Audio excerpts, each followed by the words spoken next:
And today, two more couplets from the same ghazal. न सुनो गर बुरा कहे कोई, न सुनो गर बुरा कहे कोई. गर मतलब अगर. न सुनो गर बुरा कहे कोई, न कहो गर बुरा करे कोई, न कहो गर बुरा करे कोई. As you already know, Ghalib was big on Mani Afrini. That is, doing poetry in such a way that every single couplet can be read in several different ways. So, all the couplets that we have covered so far can be read in alternate ways also, but then we are not doing that because right now our focus is not only on the art and the beauty and the poetry. Our focus is also, or rather is more, on COVID-19 and on the life after this crisis is through. In fact, primarily on that. So, न कहो गर बुरा कहे कोई, न सुनो गर बुरा कहे कोई, न कहो गर बुरा करे कोई. So, what does this mean? This means, what I take it to mean is that if someone says bad things to me, like someone says, you're a fucking asshole, or something like that, which a lot of people would have reason to say, so I prefer not to listen to it. Fine. He said it or she said it because of some compulsion they felt. Fine. Nothing to feel bad about. Maybe I should understand why they said so. Maybe I should change within me things which probably need to be changed. Maybe I have to find within myself the mistakes that I am making. Fundamentally, I shouldn't be feeling bad. न सुनो as in बुरा मत मनाओ. किसी ने कुछ बोल दिया, किसी ने गाली दे दी, ठीक है, सुन लो, fine. No harm in it. That person said it because of certain compulsions in that person's past, some of which I may be responsible for. So, what is this really trying to say? This couplet or this misra, this line of the couplet, what it is telling us is that empower yourself. Realize that while the other person has freedom to say what they want to say, it is up to you to interpret in a way that doesn't hurt you. That all hurt is caused by me to myself, and that I choose to feel bad. The hurt that I felt was not there in that person's words, but they were there inside me. And who do I have power over? The other person's tongue or my own interpretation of what came off that tongue? Clearly, I must empower myself if I am to be successful.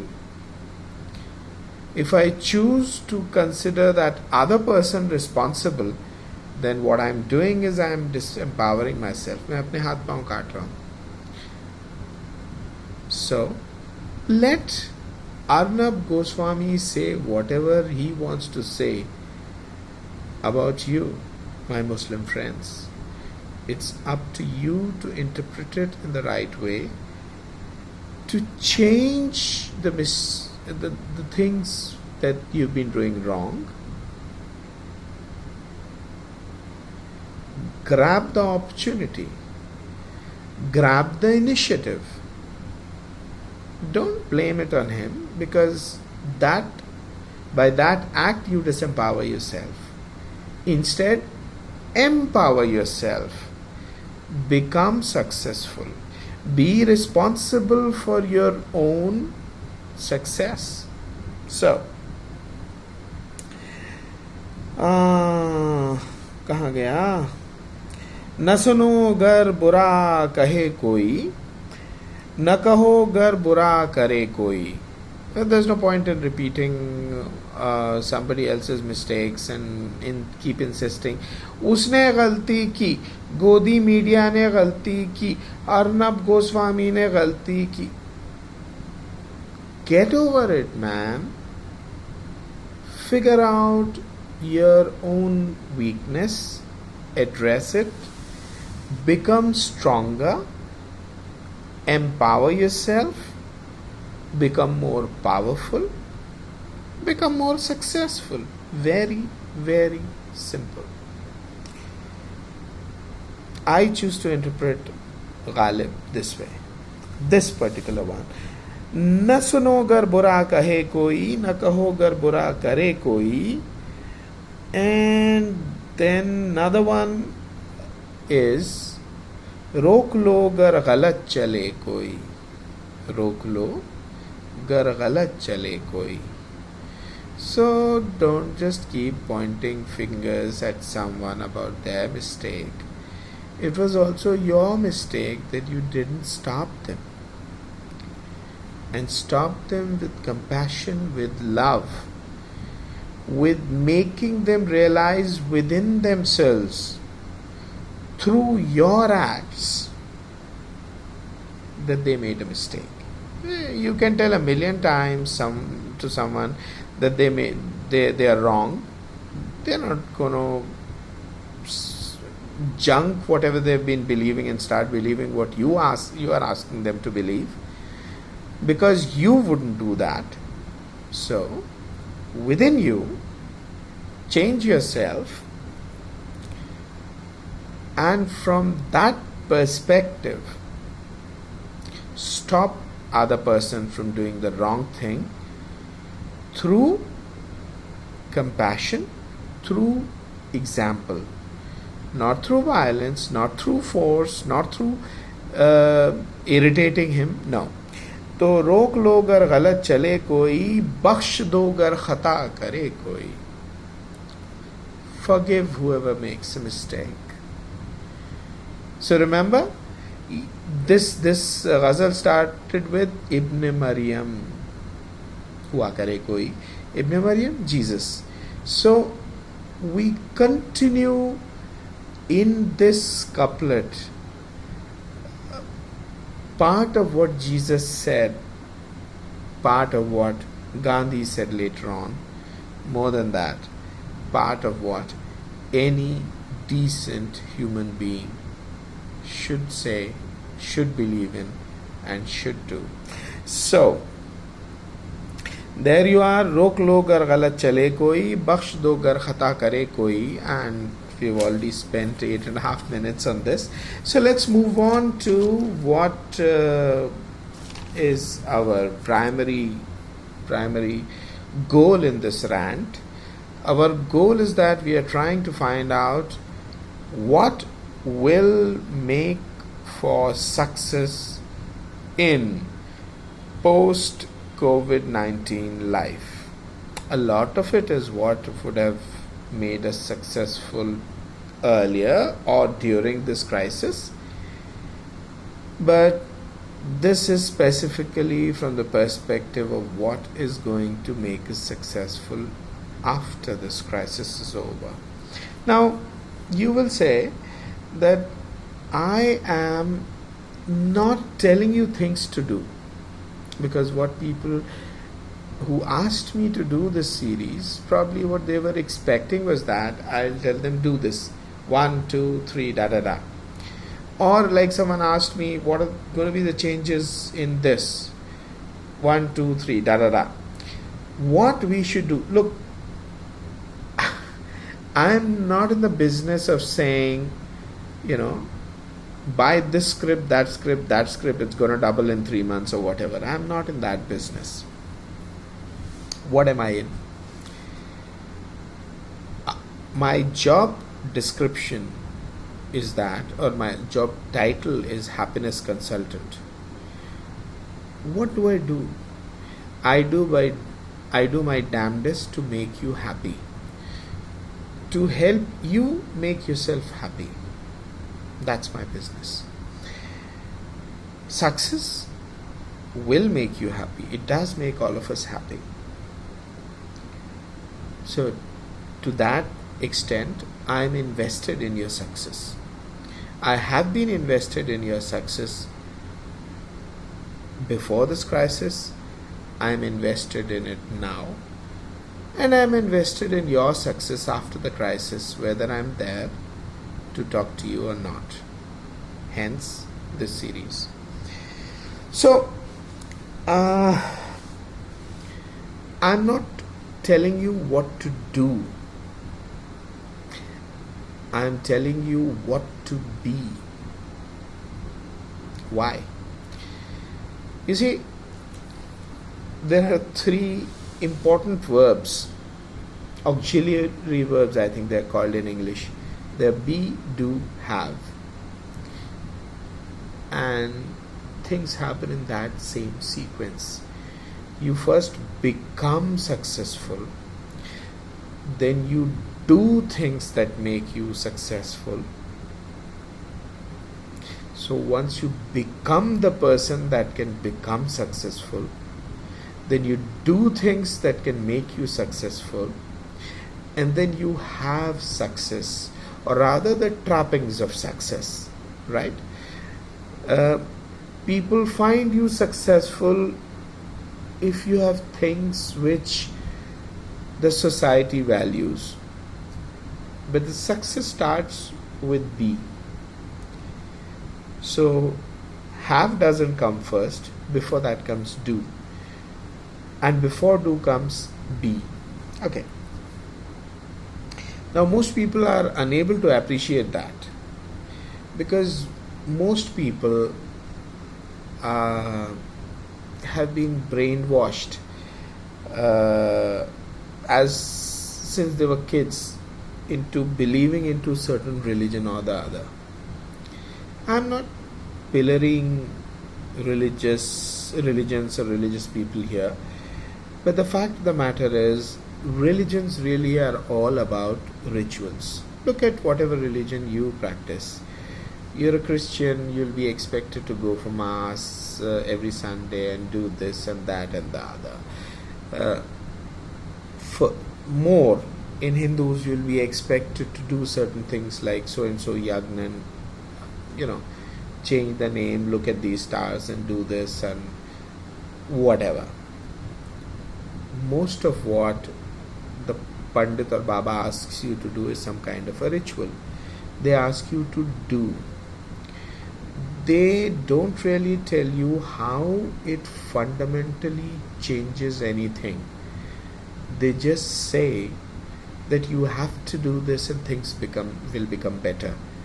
How they will become better, they themselves don't know. They just know it as a ritual.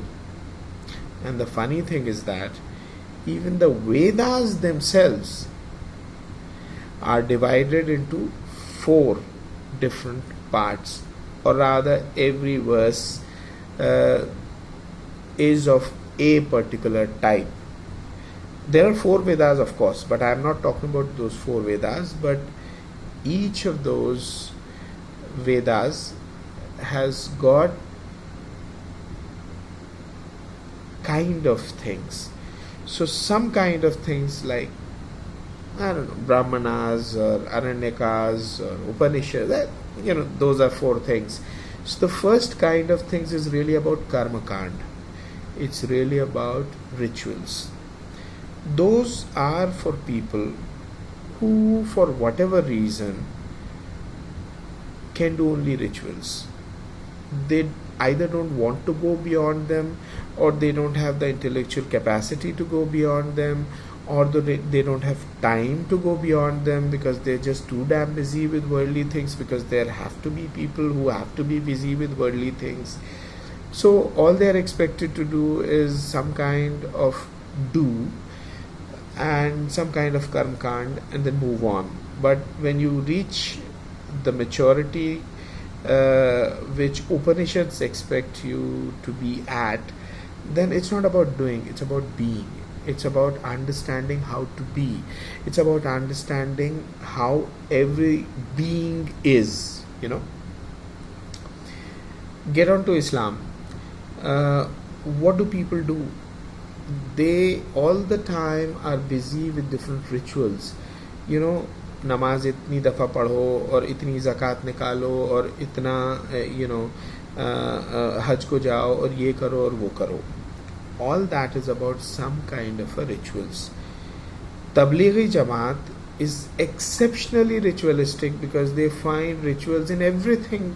हाथ धोने हैं तो यहाँ तक धोने ज़रूरी हैं और मूछें रखनी है तो इतनी ही रखनी ज़रूरी है, दाढ़ी रखना ज़रूरी है, and so on and so forth. All this is about rituals.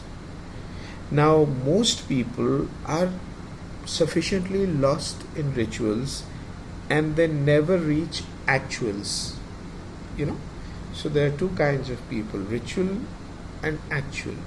Those who believe in rituals and those who believe in actuals. Those who actually try and find out why certain ritual has come into being. Who understand things. So success in life is not just about how much power you enjoy, how much you can stand up and look at somebody and that person will piss in his pants. No, that power, or the power that you can just go to any shop or any person and throw money in that person's face and get whatever you want from them, whether it is a hamburger or a mansion or a woman, whatever. So that is not real success.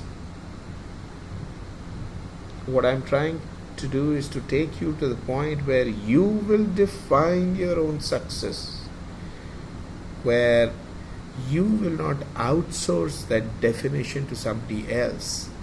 What is your success, only you must be able to define. Others should not. Others cannot. Like I have defined my success as bringing happiness to as many lives as I can. That is my definition. And I don't care a fuck who agrees with me or doesn't. Most people think that I'm an asshole, I'm an idiot, I'm perfectly fine with that. Perfectly fine with that. Because I know what I believe in, I know why I believe in that, and I know what I have achieved in that. So change your insights first. First work on the B, and then your outsides will change automatically, as in your do will change automatically. You will automatically know what you have to do. You will automatically have the drive to do whatever needs to be done. And then the third thing is the have will come. The externals, whatever your ecosystem gives you. So that is the sequence that takes place. So don't expect me to ever give you any do's. I won't give you do's and don'ts. I will only give you B's, which you can decide from whether you want to be those or not. The decision will be yours. I will only give you the rationale, the reason, the evidence of why that is a prerequisite of being really successful in post-COVID life, of course, now that we are into this. So B comes first, and then you will know what to do and you will do that, and then you will have. So that is what I'm gonna end my today's rant on. And just remember the couplets of Ghalib that I quoted earlier. Be happy, be safe, make happy, make safe.